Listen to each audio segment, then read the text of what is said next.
Welcome to the Cinema 4D Nodes course, where we break down nodes in a way that anyone can learn. Whether if you are a beginner, intermediate, or advanced, you will be able to follow along because I'll break down everything in a way that anyone can follow. And if you have any questions at all that you come across, please feel welcome to leave them in the comments for me. And if you have questions where you want one-on-one help, I do also offer 3D coaching one-on-one if you need any help with a project. And I also have small Q&A sessions if you would like to join that. You can find them on my website, Ambient 3D Animations. But let's go ahead and really jump into what we're covering today. We're covering the connect node. And it does more than what the generator called connect does. If you're familiar with that, that's great. If you're unfamiliar with that, that's okay. You'll still be able to follow along. Let's jump into Cinema 4D and go over this. So this is where we left off in our project. You can see that we've covered all of these nodes so far. We've created a countertop here, and it's coming out of our store selection. We've also created a base here, and we can connect that so you can see it in our viewport. Now what we need to do is have these combined together and go out to our geometry. And the connect node is really good at that, but it does even more. But let's get into, first of all, how we combine these together and where to even find this connect node. So if you aren't already, make sure that you are in your nodes layout here at the top so that you can see your lovely nodes here that you're working with. And let's navigate over to our asset browser and click this button up here. Make sure you are in your nodes. Once you click on your nodes up here, make sure you are in your geo utility, and then you'll see connect here. And it looks very similar to the connect node here. But again, they do some different things. So, very similar though. Actually, I just want to click on this to open it up. You can see that the settings are a little bit different here. Take a picture of this in your mind, and then we'll drag and drop this one in here. And this is the connect node instead of the connect generator. And now when we click on this, you'll see we have some different options here. So they're similar and different. But something that they both do is they connect objects, and that's exactly what we need. I'm going to delete the generator of that. Now you'll see initially we just have this geometry here and this geometry one. You might be wondering, how do we add more of those? Well, there's a few different ways. Let's first of all just start off with connecting our granite to here. And you'll notice that it automatically pushes this down to a store selection because we are connecting our store selection. Now, we could create more ports just by the next one opening up automatically, but you can actually add more inputs by also hitting this button here, add inputs on the connect node. And you'll see that when we do that, we are adding more and more and more. Going to remove these. You can also remove inputs. Now you know what those buttons do. Let's connect our second store selection, our base, to our geometry. So now we have all of these in here. But we won't see them combined together until we connect the geometry from our connect object to our geometry output. Now you can see it in our viewport.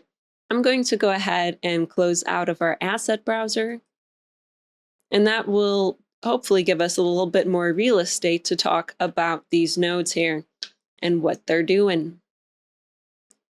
So below these, we have the output node, but something that I just first want you to know is that the nodes that connect into the connect, if you click this arrow down here, you'll see all the settings for that node.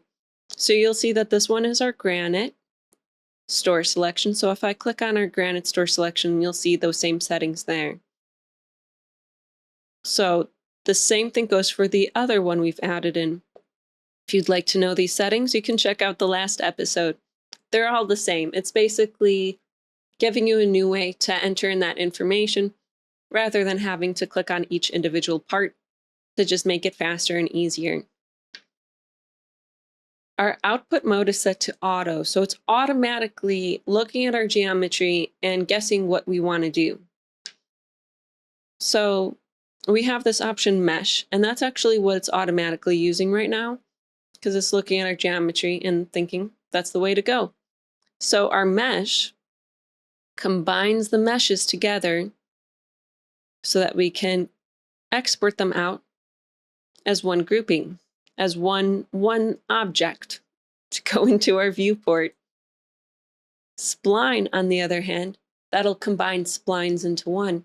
And if you're interested in learning more about how to 3D model with nodes and splines, please let me know in the comments, because that'll help me know if that's something that I should cover in a next nodes course, or even if that's something that you're interested in learning is a next nodes course. Let me know that if you want to learn more about this and do a second one.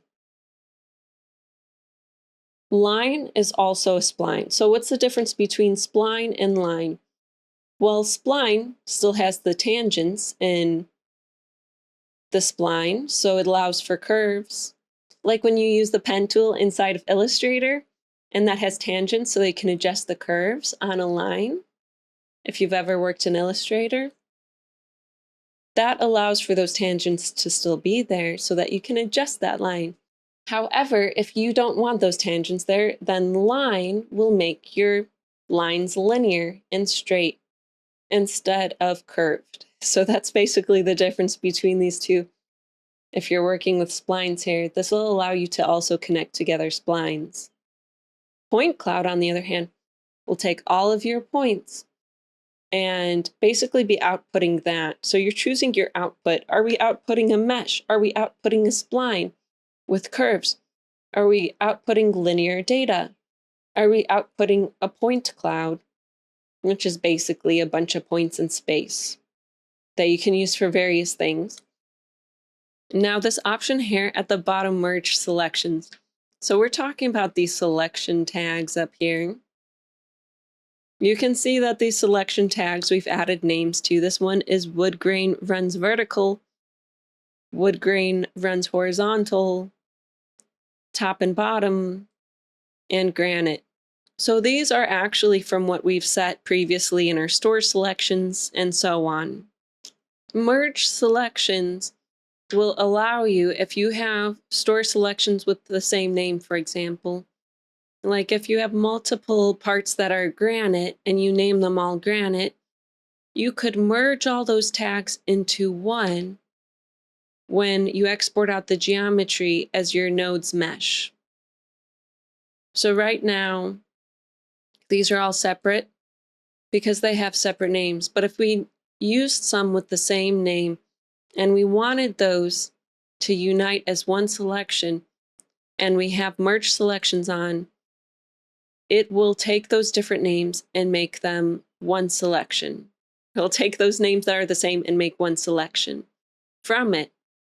If you don't want it to make one selection from those tags, you can turn this off and it will treat each selection, even if it has the same name, in the previous nodes that are being fed into the connect.